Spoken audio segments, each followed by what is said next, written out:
What if I tell you that thousands of people who thought they were smart while claiming fake ITR refunds are now rushing to withdraw their refund claims out of fear?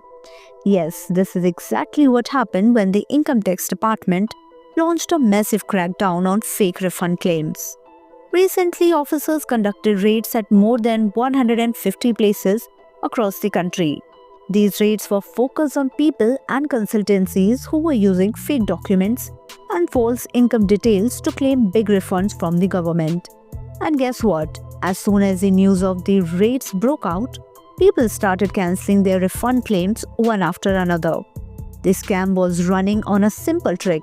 Some consultancies and individuals were filing ITRs by showing false business losses or fake deductions.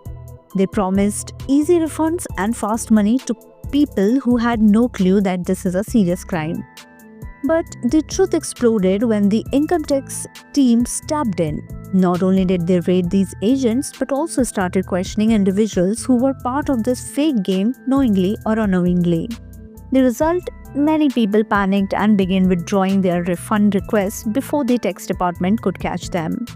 This scam has shaken many common taxpayers who blindly trusted agents or random online services for filing their returns. It is a big reminder that shortcuts in tax matters can put you in a big trouble.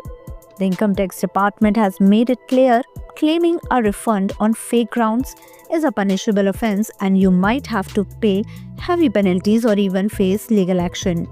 So if you were thinking of trying such shortcuts, think again. The government is watching and it is better to be safe and honest than sorry and penalized. For more updates, subscribe to our YouTube channel TSW News. News that reveal the truth.